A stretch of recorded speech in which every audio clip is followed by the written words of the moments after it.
What's happening, everybody, and welcome to another episode of Riley's Talk and my series of top 5 NFL games of the week.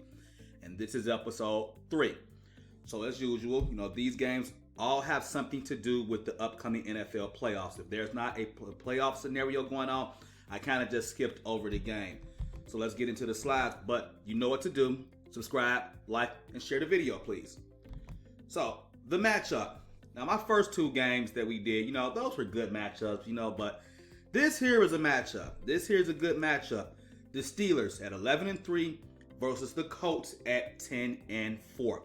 This is probably one of the better games of the year, actually, in my opinion, NFL-wise. Not just because of the playoff implications, but these are 2 good teams.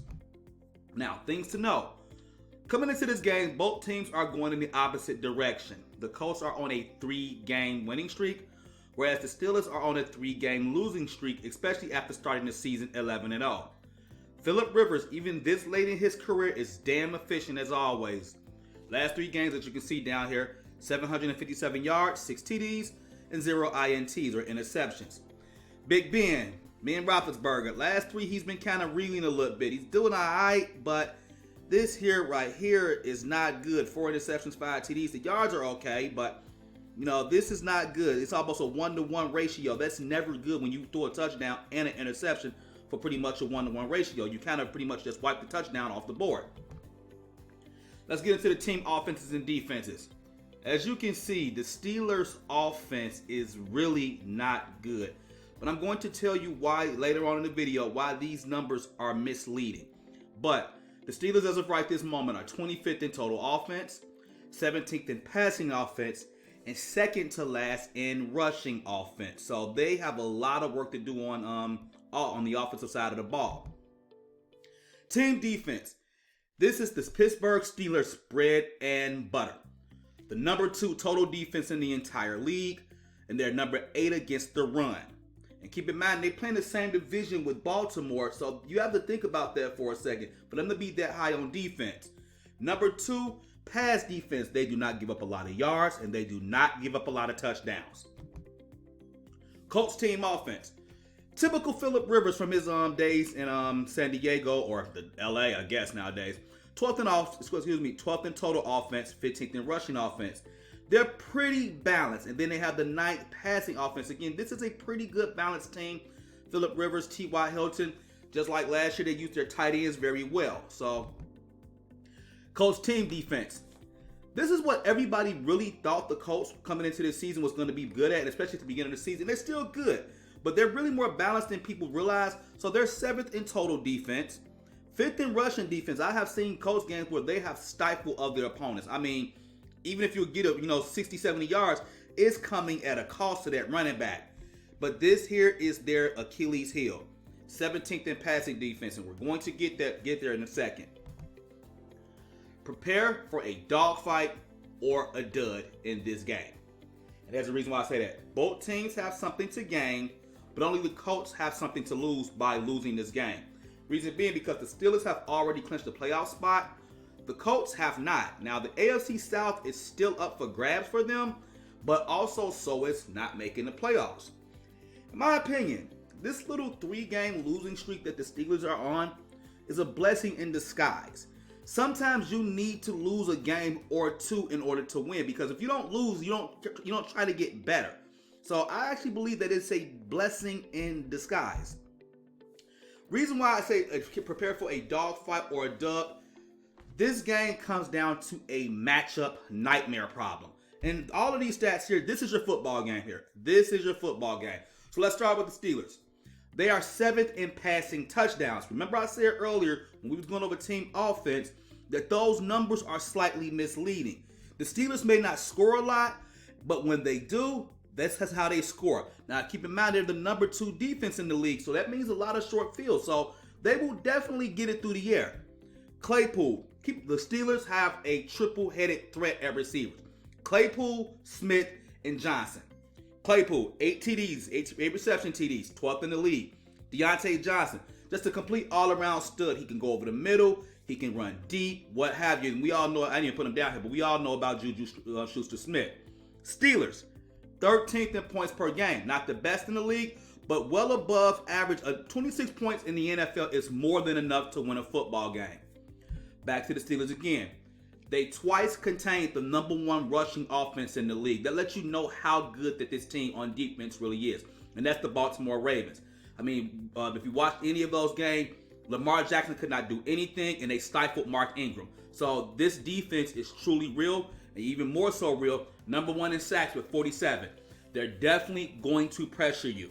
So again, this is a matchup nightmare. And it kind of can be a little bit one for the Steelers as well, because the Colts are 17th in passing defense. Now again, I said earlier, that's their Achilles heel kind of. But keep in mind, the Steelers are not going to throw a lot yardage-wise. So this might not be something that they need to worry about. The Colts, again, allow the 16th most passing yards per game. But the Steelers, again, don't light it up in the passing game. Now, this here is something that we need to pay attention to. So as I said earlier, the Steelers might not score a lot, but they're going to score it. When they do score, they score typically through the air. But the Colts, 15 interceptions. That is 5th best in the league, so you have to keep an eye on that one. Turnovers. It keeps the Colts in games. They are really good at turning the ball over, creating turnovers. They have a plus 12 differential. That is extremely high at this point in the season, and they're tied for first. A really interesting stat here. Colts have one rushing fumble all season. I have never seen that this late in the season where a team, now that's not total fumbles, but through the running game, they only have lost one fumble all season. So the Colts do a really, really good job of protecting the ball, especially on the ground. Keys to victory. Number one, Colts must establish a running game. As I've already said, the Steelers shut everything down through the air. They must establish a running game. Steelers, number two, break the funk. You have to get out of this funk. But again, I believe sometimes a losing streak is a blessing in disguise because it gives you things to work on. When you're winning, in your head, you just kind of you just feel like you cannot do any wrong until you get smacked in the mouth. So the Steelers have been smacked in the mouth big time. Luckily, they've already clinched the playoff spot, but I think that they'll be back. Number three, keys to victory. Both teams need big plays here.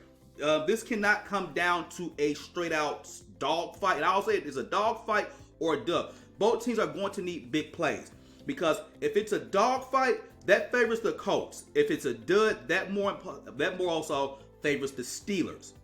Number four, impose your will, but don't let them do the same. So whatever it is that you do good, whatever it is that you're trying to do, impose that on the other team, but do not let them do the same to you. And number five, and I kind of like this one.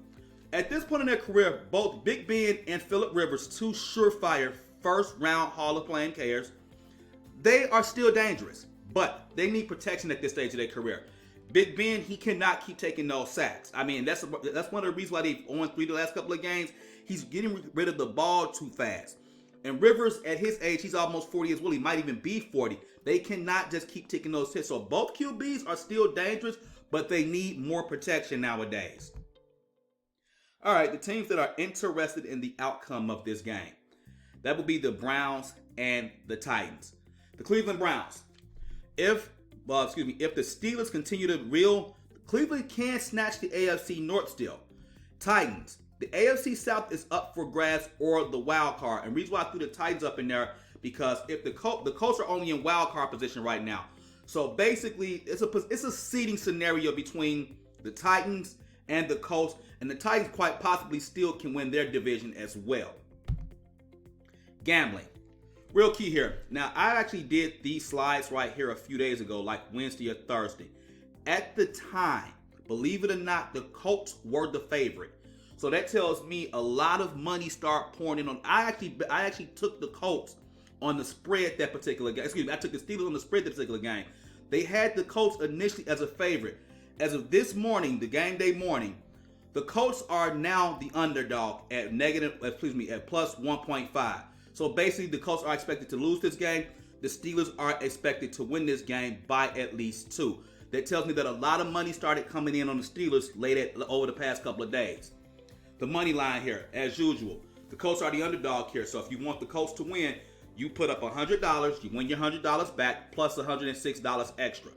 You need to put up $120 for the Steelers just to make $100.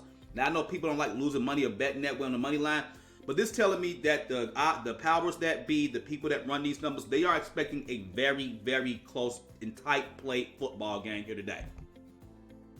Over under, again, I made this video a couple of days ago. It was 44. It went down to 43. So I'm assuming a lot of people were taking the under.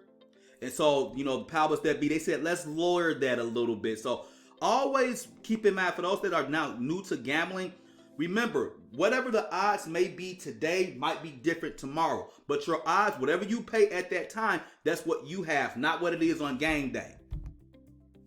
My personal goofy ass prop bet of the week. Remember I said that when they do score, the Steelers, it's through the air. But at the same time, the Colts are fifth best in the league with 15 INTs. I have a pick six for the Colts this game. That's going to be one way that they scored today. I have a pick six interception for the Colts. So that is my goofy prop bet of the week. Take $5 if you have it, $10. Find the prop bet on whatever gambling site you go to, see what the payout is, and grab it. My predictions. Prepare to wave the towel. This is going to be a dogfight, which will favor the Colts, or a dud, which basically means that the Steelers just imposed their will all over them, as I just said. Final score, 28-20. Steelers. I really believe that 3-game losing streak is a blessing in disguise for the Pittsburgh Steelers. Although their offense is not that great, their defense is definitely a Super Bowl defense, and when their offense does get the ball, this is the difference between some bad offenses and some good offenses. When the defense puts them in a short field possession, they do score. So again, I have this game 28-20, Pittsburgh Steelers. As always, thank you for listening to Riley's Talk. Do me a favor, please like, subscribe, and share. You all have a wonderful day.